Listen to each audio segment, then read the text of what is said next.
지금 인터넷 끝판왕에서 모르면 못 받는 통신지원금 80만 원, 설치 당일 즉시 입금받을 수 있습니다. 내가 내는 원료금에 포함되어 있는 거여서 이거 안 받으면 결국 나만 손해보는 겁니다. 통신지원금 80만 원에 합리적인 요금 설계로 결합 할인 72만 원까지도 놓치지 않고 챙겨준다고 하는데요. 꼭 가입하지 않아도 됩니다. 지금 견적만 받아봐도 스타벅스 커피 쿠폰 증정해 준다고 하는데요. 현금 사은품을 혹시라도 더 주는 곳이 있다면 차액 150%를 보상한다고 하니까요. 다른 데 알아볼 필요 없이 믿고 하셔도 됩니다. 365일 상시 상담 가능하니까요. 1555-4471로 전화하시거나 더보기란 고정 댓글 링크로 확인해 보세요. 경제적 본능 시작합니다. 돈줄람 머니트레이너 김경필 작가님 모셨습니다. 어서 네, 오십시오. 반갑습니다. 네. 오늘의 경제 고민 사연 한번 만나보겠습니다.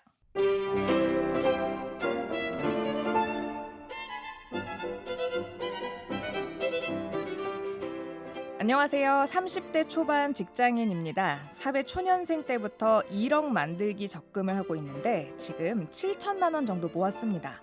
아껴 쓰고 저축하면서요.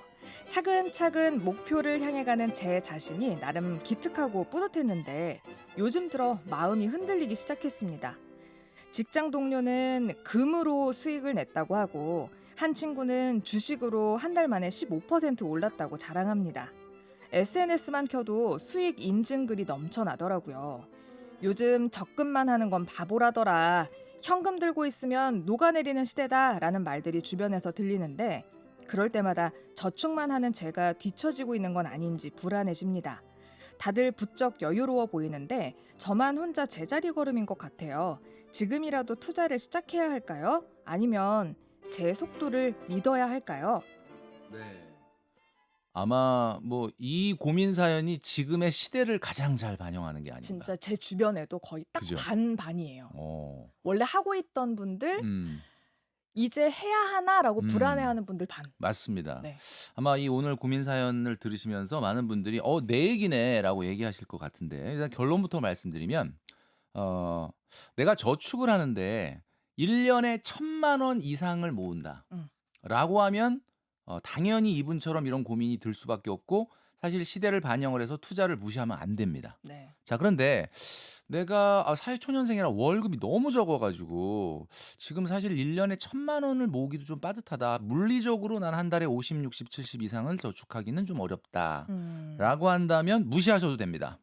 자 이게 음. 왜 그러느냐? 제 결론부터 말씀드리면 S&P 500이 지난 3 년간 얼마나 올랐느냐라고 하면 80.1%, 그러니까 2022년 9월에서부터 2025년 올해 9월까지 따져보면 80.1%. 나는 지금 공무원 공제에 3% 복리 적금하고 있는데 음. 이게 80.1% 올랐다 그러면 이게 정말 마음이 흔들릴 수밖에 근데 없거든요. 물가도 많이 오르고 그렇죠. 있으니까. 자 그런데 놀랍게도 이 80.1%를 먹은 사람은 없다라는 거죠. 음? 우리가 이 80.1%라는 걸 딱 들으면 막 굉장히 불안감인데 80.1%를 먹은 사람이 없다고? 80.1%를 먹으려면 2022년도 9월에 있는 돈 없는 돈 끌어다가 일시금으로 S&P 500을 사고 네. 3년 동안 그렇게 올라가는데 단 한 번도 안 찾아야 됩니다. 어. 근데 주변에 그렇게 투자한 사람은 사실은 많지 않거든요. 거의 사팔사팔이 그렇죠. 많죠. 그리고 적립식으로 합니다. 근데 많은 분들이 그래요. "아이 그 적립식으로 해도 80.1%는 안 먹어도 그래도 뭐 30-40%는 먹지 않았겠냐." 음. 맞아요. 30-40%는 먹었는데 사실 80.1% 먹은 분도 있기는 있습니다. 누구냐면 일시금으로 2022년 9 월에 S&P 500에 딱 들어갔는데 그다음 날 구속됐어. 아. 그래서 아 이 물리적으로 할 수 예. 없었던 그러니까 인제 분들. 실형 3 년을 선고받고 아이고. 감옥에 갔다가 이제 나와서 실형 다 마치고 이제 두부 한 모 먹고 그리고 정착 딱 피 그죠. 지원금처럼. 이렇게 딱 PC를 켰는데 모바일을 켰는데 이게 80 이런 분 아니고선 어렵거든요. 음. 제가 계산해 봤는데 한 달에 50만 원을 ISA 계좌에 넣고 저축을 한 사람과 3년 전부터 이 S&P 500에 매달 50만 원을 적립식으로 투자한 사람의 수익률을 비교해 봤더니 네. 얼마 나느냐? 요게 좀 애매합니다. 여러분, 야 50만 원씩 3 년이면 엄청난 돈이 들어간 거죠. 1,800만 원이 들어갔는데 지난 3 년간의 이런 판타스틱한 수익률에서의 저축과 투자의 차이는 얼마나 날까? 510만 원. 510만 원 납니다. 야, 그럼 많이 나는 거 아니에요? 많이 나는 거죠. 네. 50만 원이 내는 돈인데 내는 돈의 10배가 나니까. 음. 근데 인제 제가 말씀드리건대 510만 원 거 봐라. 510만 원 엄청 차이 나 이거 저기 세라젬 한 대. 음. 예. 근데 요즘 굉장히 많이 그거 차이 사고 싶으신가 봐요. 예. 그게 그거 그 정도 차이 나는 거다. 근데 사실 예. 우리가 투자라는 거는 굉장히 시간과 에너지를 뺏기고 뭐 열흘에 3번은 새벽 3시에 눈이 자꾸 떠지고 막 이러잖아요. 그러니까 적다는 건 음. 아닌데 이렇게 인생을 바꿀 만한 돈은 아니고 50만 원 정도를 저축하는 수준에서 만약에 이거를 청년 도약 계좌에 넣었다. 아. 청년 도약 계좌가 여러분 뭐 소득에 따라 무슨 이 좀 다르긴 하지만은 거의 최고 수익률로 보면 이자율 기준으로 한 9% 넘거든요. 네. 비교해 봤더니 청년 도약 계좌에 50만 원 넣은 사람과 S&P 500에 지난 3년간 넣은 사람의 차이는 180만 원 차이 납니다. 그래도 S&P가 더 그렇죠. 높겠죠. 높긴 높죠. 예. 예 그러니까 제가 뭘 말씀드리려고 하느냐 하면 어 사실 이 투자를 해서 수익률을 많이 올렸다라는 친구를 보면 '야 쟤는 그냥 날로 먹었네.' 이렇게 음. 생각하는데 여러분 절대 날로 먹는 게 아닙니다. 그거 매일매일 이게 얼마나 살 얼마나 많은 떨리는데요. 시간과 에너지 그러니까 그 친구들을 보면 피부가 떠 있잖아. 잠을 잠을 못 못 자서. 자요. 근데 여러분은 이 사연자님은 이제 푹 자서 피부가 굉장히 좋을 것 예. 같은데 그러니까 제가 말씀드리잖아요. 1 년에 1,000만 원 이상을 '나는 무조건 저축을 하는 사람이다.' 당연히 이제는 투자의 시대에 이걸 신경 써야 되는 거고요. 그다음에 그게 아니라고 한다면 '너무 과몰입할 필요는 없다.' 음. 저는 이렇게 말씀드리고 싶습니다. 그럼 요즘 주변 사람들의 수익 인증글이 음. 엄청나게 뭐 넘쳐나고 있는데 그럼 이런 포모가 왔을 때 멘탈 관리를 어떻게 해야 합니까? 포모는 이거 안 올 수가 없어요. 네. 이건 전 국민의 사실은 수익을 난 사람도 포모는 있어요. 그러니까 음. 이게 지금 제가 한번 조사를 해 보니까 나스닥이 지난 3 년간 106%, 106%가 올랐다는 건 원금 빼고 또 원금의 106%가 생겼다는 네. 거잖아요. 금이 260%, 야. 뭐 최근에 약간 조정이 있긴 네. 했지만 비트코인은 이 522%가 올랐습니다.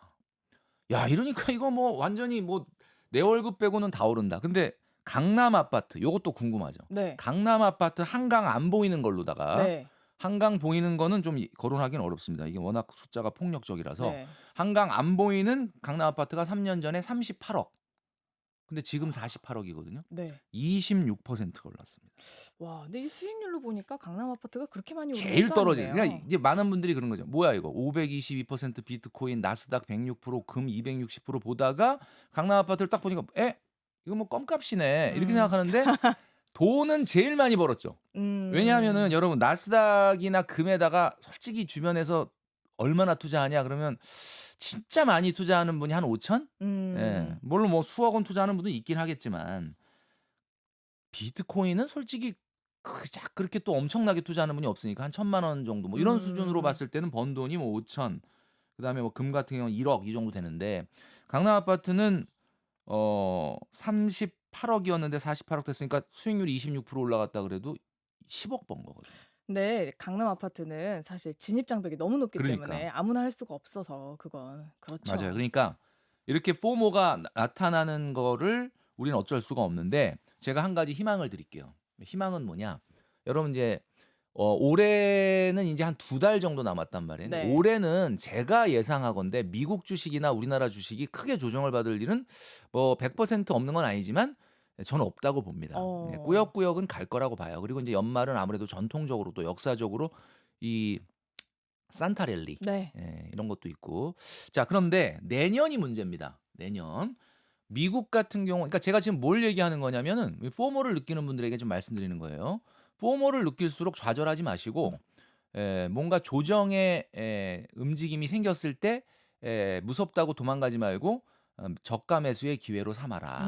저는 이렇게 음. 말씀드리고 싶은 게 사실 미국의 경기 침체라는 게 보통 10년 단위로 계속 왔었는데 이제 지금이 가장 최장기간 경기 침체가 없는 시기예요. 코로나 네. 빼고.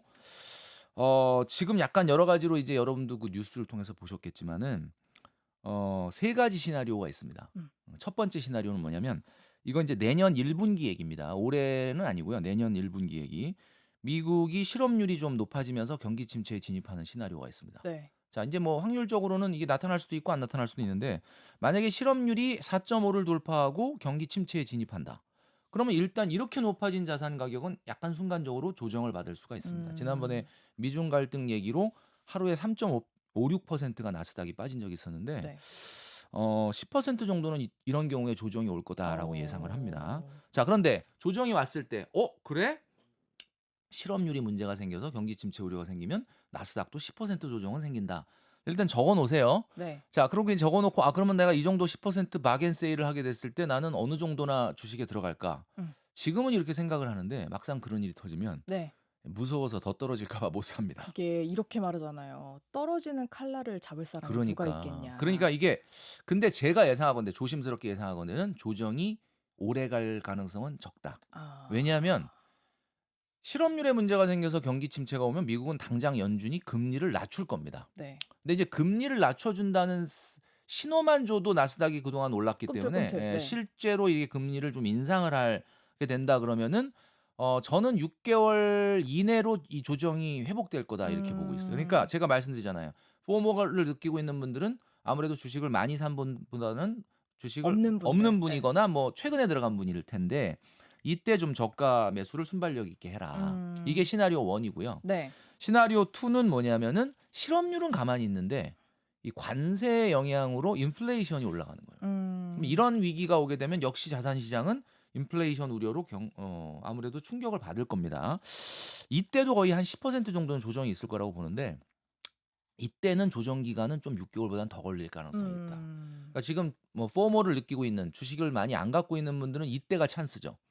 6개월 이상 더 왜 그러냐면 인플레이션이 올라가게 되면 관세 영향으로 물가 지수가 높아지게 된다 그러면은 금리 인상 카드를 쓰기는 어렵습니다.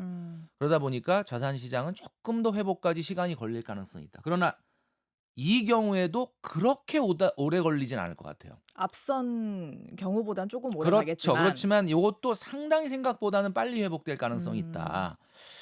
세 번째 시나리오는 뭐냐면은 실업률도 올라가는데 이상하게 물가도 올라가는 우리 흔히 스태그플레이션이라고 하는 게 스태그플레이션이 미국에 2020년에 있었고요.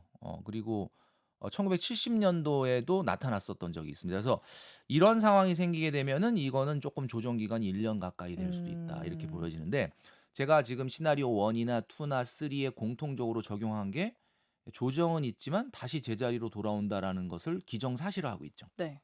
그 이유가 뭐냐? 제가 말씀드리는데 일단은 지금 달러가 너무 많이 풀렸습니다. 여러분들 그 시중에 달러가 얼마나 있는지 2008년 금융위기 때 4조 3천억 달러가 풀렸다고 합니다. 네.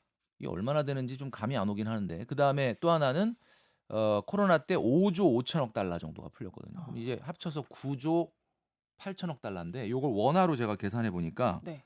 1경 3,916조 원. 와, 이거 들어본 적도 없는 돈이네요. 1경이라는 게 우리나라 돈 1경이 10,000조 원입니다. 네. 1경 3,916조 원 정도의 금액이 풀렸는데 지금 이게 사실 금리 인상 때 한 20%도 회수가 안 됐기 때문에 이게 일단 하나의 원인이고요. 그다음에 두 번째는 지금 이제 우리나라 주식도 많이 오르고 미국 주식도 많이 오르는데 사람들이 굉장히 희한하게 생각하는 거는 기업 가치에 비해서 너무 비싼 건 사실이거든요. 버블이다. 네, 버블이다 이런 얘기를 하는데 이제 버블이다라고 하는 이야기에 뭐 저도 어느 정도는 공감을 하는데 버블인데 버블이 터져도 다시 버블이 생길 수밖에 없는 이유를 뭐라고 보냐면 생수 한 병이 1,000원이었는데 지금 3,000원 된 거예요. 네. 그러면 사람들이 당연히 비싸다고 하죠.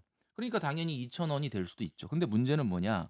생수가 왜 3,000원인데도 전혀 이상하지 않은 세상으로 변해가고 있느냐면 지금 우리가 살고 있는 이 세상이 사막이 되고 있어요. 그러니까 생수가 1,000원이 3,000원 됐다는 건 이해할 수 없지만 만약에 우리 주변에 정수기가 다 사라지고 사막이 된다 그러면 생수 3,000원은 사실 10만 원을 받아도 전혀 이상하지 않은 세상이 되는 거예요. 그러니까 지금은 미국 기업이나 우리나라의 소위 말하는 반도체 또는 뭐 몇 개 기업들 네. 이런 기업들이 만들어내는 현금 흐름이라는 게 대단하긴 한데 그걸 대체할 만한 다른 것들이 그동안에는 충분히 있었거든요. 네. 뭐 돈 벌 일이라는 건 뭐 꼭 그런 거 아니라도 할 수 있었다. 근데 요즘 세상을 보면 점점 무서워지는 게 세상에 돈을 벌 수 있는 방법들이 줄어들고 있습니다.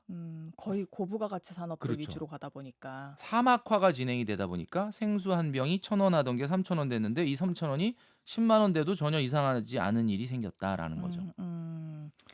왜 전쟁 났을 때나 아니면 우리 영화 같은 데 보면은 막 아파트 무너지고 지진 나고 이런 맞아요. 경우에서 생수 한 병 사는데 그 롤렉스 시계 하나랑 바꾸고 막 그러잖아요. 맞아요. 네, 그렇게 되는 거죠. 그냥 그렇게 되는 거야. 그러니까 네.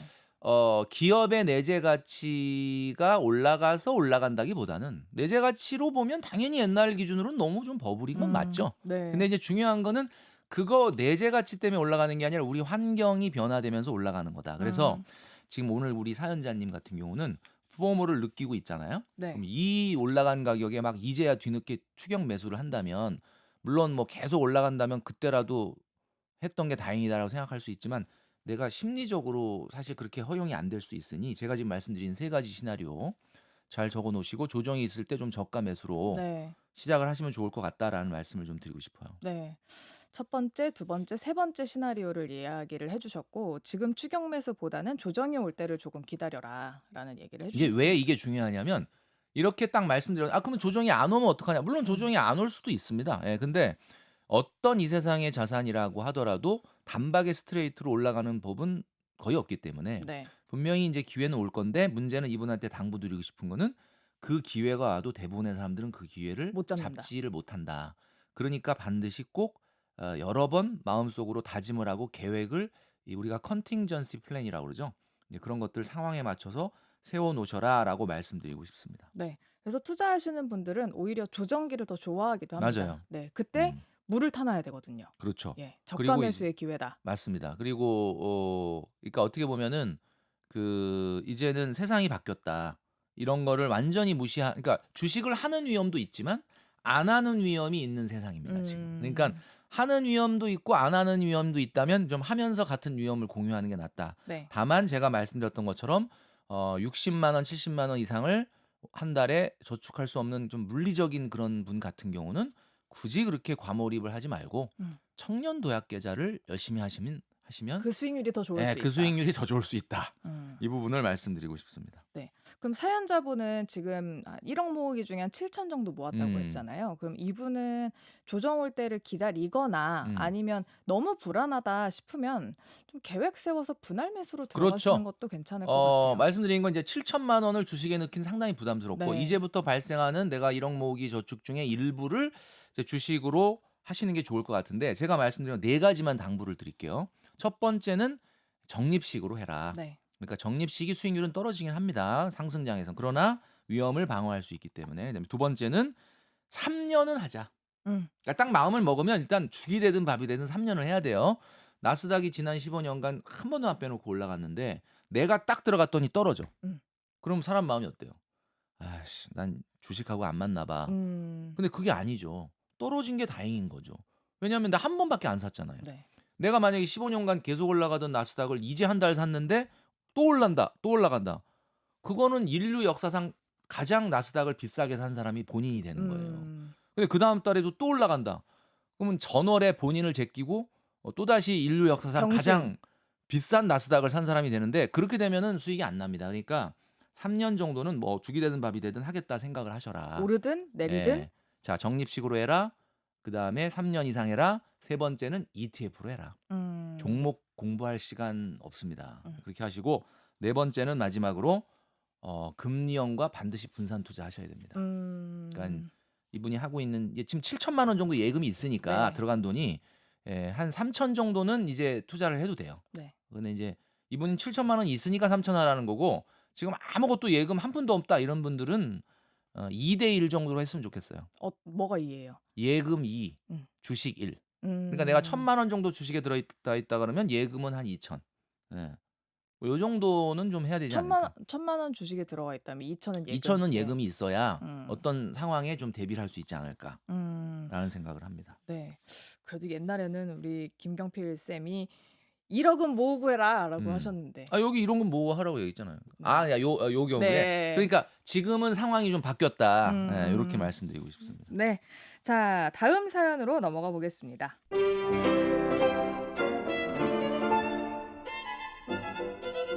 남편과 함께 작은 과일 가게를 운영하고 있는 53세 자영업자입니다.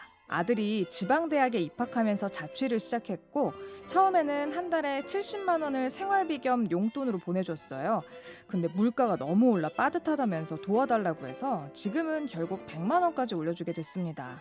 월세는 또 따로 들고요. 사실 아들이 아르바이트를 하진 않습니다.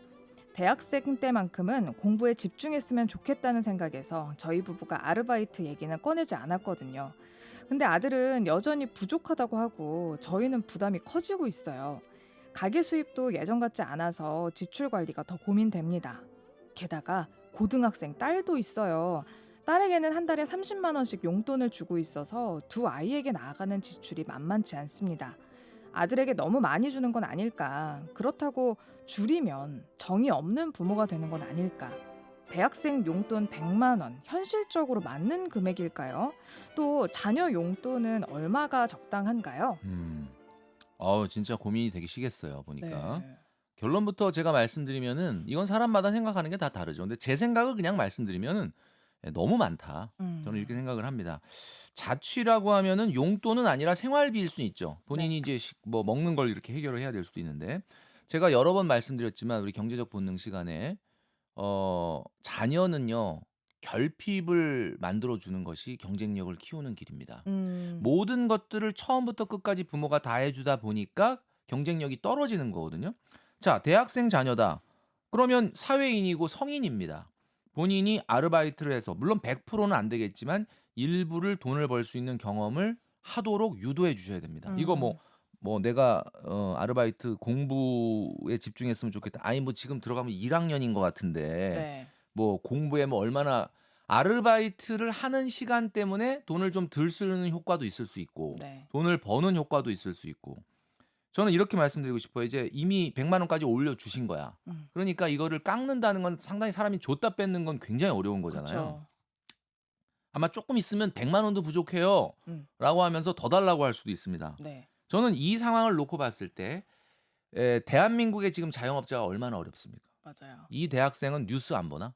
음. 부모님이 지금 소득이 예전 같지가 않습니다라고 하는데 그 부모님이 꼭 이걸 얘기해야 하나? 성인이 됐다 그러면 우리 부모님이 지금 어떻게 지내시고 어떤 상황인지를 깨달아야 어른인 거예요. 음. 그걸 모른다는 건 아직 아이라는 거고 그러면 그 아이가 성장할 수 있게끔 적당히 결핍을 만들어 주실 필요가 있다. 음. 저는 이렇게 생각을 합니다. 그래서 이렇게 얘기를 할 필요가 있겠죠. 불러다 놓고 이제는 엄마 아빠의 상황도 좀 얘기하고 성인과 성인으로서 자녀와 부모와 자녀 이전에 상황을 얘기하면서 우리가 이 돈을 어떻게 지원해 주고 있는 거고 어떤 상황인지를 얘기하면서 음. 대화를 통해서 어 이걸 좀 할 필요가 있을 것 같아요. 어디에 얼마를 쓰고 있길래 70만 원도 모자라고 100만 원도를 모자라다는 써야 거냐. 예. 되느냐라고 하는 거를 뭐 100%다 감시하고 체크하겠다 그러면 기분이 나쁘니까 개인 사생활이 있으니까 한 3분의 2 정도는 음. 가계부 같은 거 네. 그런 걸 어디다 어떻게 써서 그 돈이 그렇게 모자라는 건지를 한번 한 달 정도는 좀 하고 음. 그다음에 한번 인상이나 이런 걸 검토해 보겠다. 네. 이렇게 얘기를 해 주시는 게 좋을 것 같아요. 그러니까 100%다 보자라고 하는 게 아니라 한 3분의 2 정도 100만 원 지원했으면 한 70만 원 정도의 사용 내역을 한번 갖고 와 볼래? 아 그건 한번 투자자로서 볼 수 그걸 있는 투자라고 당연히 볼 수 부분이죠. 있죠. 예. 예. 그러니까 뭐 100%다 까라는 것도 아닌데. 그러니까 그렇게 해서 하다 보면 그게 과연 얘가 정말 식생활비에 들어간 건지 아니면 불필요한 어떤 쇼핑에 들어간 건지 문화 레저 유흥비에 들어간 건지를 알 수 있지 음. 않겠습니까? 근데 가계부스라고 하면 이게 또 100% 정직하게 나오진 않거든요. 그렇죠. 안 예. 나오지만 책값 40만 원 이렇게. 그렇죠. 책값 40만 원. 네. 전공책 음. 비싸. 비싸죠. 예. 비싼 건 아는데 그렇다고 하더라도 요즘 뭐 인쇄물 같은 걸로도 많이 해결한다고 좀 들었는데 네. 어쨌든 이런 부분을 통해서 자녀에게 어느 정도 부모의 입장을 들려주면서 대화를 통해서 무조건 안 돼, 깎아야 돼 이렇게 가지 마시고 대화로 풀어라. 그리고 적당한 수준의 결핍을 좀 주는 것이 음. 좋다라는 생각이 드는 거죠. 근데 저는 제가 보면서 지금 월세는 따로 낸다고 하시고 용돈만 100만 원 주신다고 하셨는데 음. 저도 100만 원 안 쓰거든요. 그쵸. 네. 저도 안 쓰는 것 같아요, 100만 원. 그쵸? 예. 너무 많이 주시는 것 그러니까 이건 같은데. 너무 많이 주는 거가 걱정되는 것도 있지만 나는 이게 걱정이에요. 이 자녀가 현실 인식이 좀 없다는 게 가장 문제입니다. 아니면 학교에서 공부 잘해서 학점 잘 받으면 뭐 하겠습니까? 그건 다 중요한 게 아니에요. 더 중요한 건 현실, 이 세상이 어떻게 돌아가는지를 고등학교 때까지는 그렇다 치고 이제는 깨달을 때가 됐다. 음. 많은 젊은이들이 이런 말을 합니다. 젊었을 때 많은 것들을 경험하는 것이 내 인생을 살아가는 데 중요한 자산이 된다. 음. 아주 말 들어보면 너무 그럴듯해요. 음. 근데 이 경험이라는 자산은 소비의 역사가 아니라 극복의 역사입니다. 음. 내가 모자라는 생활비를 가지고 "아 이거 어떡하지 엄마. 이거 갖고 도저히 생활이 안 돼요." 그러니 "아 근데 엄마 아빠도 힘들어서 그 정도밖에 못 줘. 네가 어떻게 좀 해 봐라." 음. "아 그래요?" 그럼 뭐 내가 아르바이트를 하든 아니면 내가 뭐 어떻게든 좀 절약을 하든 뭐 이런 걸 좀 극복해 봤다라는 게 자기 인생의 훈장처럼 남는 거지. 음. 모든 걸 다 돈으로 해결할 것 같으면야 뭐 그게 무슨 경험자. 어디 가서 돈 쓴 거는 절대 경험이 될 수가 없습니다. 음. 극복을 해 보거나 부딪혀서 아파 봤다. 넘진 못했지만 나도 힘들어 봤다. 이런 게 경험이 되는 거죠. 그러니까 음. 대학생 때는 공부도 중요하지만 이 사회를 알아가는 공부가 대단히 중요하기 때문에 당장 이거는 생활비를 줄이셔야 돼요. 아 이것보다 더 줄여야 된다? 당연히. 그러니까 줄이면 생활비가 모자라는데 어떡하냐. 궁하면 다 통하게 돼 있거든요. 음. 그 궁한 상황을 우리 자녀한테 만들어 주시는 게 이 시기에 정말 필요한 학습이고 훈련이다. 음. 정말 이거는 절대로 그대로 그냥 원하는 대로 다 해 주시면 이 아이 안 됩니다. 왜냐하면 부모님이 자식이 잘 되길 바라서라도 사실은 부모님은 자식을 자립하게끔 교육시키는 그렇죠. 거잖아요. 예 맞아요. 그러니까 네가 지금 가진 돈이 70만 원이면 음. 그 안에서 어떻게든 해결하는 해결하는. 그런 습관을 들이거나 맞아요. 아니면 그게 모자란다. 그러면 어떻게 해서든 벌어서 그렇죠. 네. 하다못해 음. 아르바이트를 하든지 뭐 공부를 하면서 이걸 못한다. 음. 만약에 음. 지금 막 이공계열에 음. 엄청난 연구원이야. 음. 그러면 전 좀 인정하겠습니다. 근데 맞아요. 그게 아니라 그게 아니라 지금 약간 저학년이니까 아직은 네. 교양 수업하고 있을 텐데. 뭐 워낙 요즘에 취업이 어려워서 공부도 열심히 해야 된다 음. 하지만 음. 아르바이트도 경험이 되고 당연 자기소개서에 쓸 수 있는 굉장히 좋은 재료가 될 수 그럼요. 있습니다. 맞아요. 네. 예. 그렇습니다. 근데 너무 꼰대인가요, 지금 둘 아니, 다? 아니, 아니. 이게 아마 우리 이거 영상 보시는 많은 분들도 다 '이건 말도 안 된다.' 이렇게 느낄 거고 그 고등학생 자녀가 있다고 그랬지 않습니까? 네. 고등학생 자녀도 마찬가지예요. 전 솔직히 30만 원도 많다고 봐요. 집에서 다니는데. 그럼요. 음. 물론 학원을 많이 다녀 가지고 학원에 가면 뭐 커피도 한 잔 사 먹어야 되고 네. 뭐 떡볶이도 친구랑 뭐 먹어야 떡볶이도 되고. 먹어야 되고 하니까 하루에 한 만 원꼴은 든다. 뭐 얼추 그렇게 생각하면 30만 원 그래 오케이 할 수도 있겠지만 이것도 뭔가 제가 봤을 때는 음음. 결핍을 넣은 건 아니야. 그러니까 음. 뭔가 해 주되 약간 모자라는데 이런 게 있어야 사람이 아이디어가 나오고 경쟁력이 나오는 건데 뭐 그냥 '그래 뭐 모자라진 않을 것 같아.' 이런 정도로 풍족하게 해 줘서는 아이의 경쟁력은 올라가지 않는다. 네. 요것도 조금 저는 많다라고 보고요. 역시 현금 출납부라고 옛날에 그런 거 있었는데 가계부를 좀 쓰게 해 가지고 네. 그거에 한 120~30% 정도 지원해 주는 게 좋겠다. 그러니까 음. 한 70% 정도 너 쓴 돈의 내역을 가져와라. 그리고 그걸 본 다음에 고거에 한 120~30% 정도 지원해 주는 게 적당하지 않을까라는 생각을 합니다. 그럼 부모님 입장에서 아이들 불러놓고 얘기를 할 거 아니에요. 네. "엄마 아빠가 너희에게 지원해 줄 수 있는 건 요 정도다."라고 음. 얘기는 하는데 이거 고민 많이 하실 것 같아요. 지금 우리 부부의 경제적 상황을 음. 아이들에게 어느 정도로 오픈을 해야 하는가? 음. 얼마나 완전 솔직하게 해도 되는가? 저는 그냥 솔직하게 다 합니다. 그래요? 예. 100%. 그냥 뭐 100% 까지는 아니라 하여튼 뭐 그냥 다 숨기려고 하는 건 없어요. 음. 뭐 "어렵다. 요즘 좀 괜찮다. 뭐 어떻다." 이런 얘기를 합니다. 그래서 그런 이야기를 하는데 사실 부모가 막 돈이 많고 돈을 잘 벌고 그러면 얼마나 좋겠어요. 근데 그런 분들은 자녀들이 쪼끔 뭔가 나약해지는 그러니까 좋은 게 있으면 항상 나쁜 게 있는 거예요. 네. 부모가 너무 잘 나가고 돈을 잘 벌고 그러면 아무래도 자녀들은 쪼끔 나약해지는 면이 있습니다. 이건 음음. 어쩔 수가 없어요. 그다음 반대로 지금 굉장히 힘들고 어렵다. 근데 힘들고 어려운 거에서 그럼에도 불구하고 부모님이 열심히 세상을 향해서 열심히 잘 살아가신다면은 자녀들은 그에 상응한 '아 우리 부모님이 이렇게 어려운 상황에서도 우리를 지원해 주시고 키워 주시는구나.'라고 하는 걸로 사실은 좀 마음이 강해질 수가 있고 음. 자립심이 생기겠죠. 그러니까 이 우리 자영업 하고 계신다고 하니까 자영업이 요즘 뭐 굉장히 어렵잖아요. 그러니까 이런 상황들을 자녀에게 뭐 100%까지는 아니라 하더라도 어느 정도 얘기를 좀 해 주시는 게 좋겠다. 그 대신에 이제 좀 짜증은 내지 마시고요. "내가 네. 얼마나 어려운 줄 알아?" 막 이러면서 이렇게 하지 말고 덤덤하고 네. 아주 차분하게 지금의 어려움 이런 상황을 좀 얘기해 주시는 게 아이들 교육에도 도움이 된다. 네. 알겠습니다. 자, 고민 상담 해봤습니다. 김경필 머니 트레이너와 함께했습니다. 오늘 말씀 네. 고맙습니다. 감사합니다.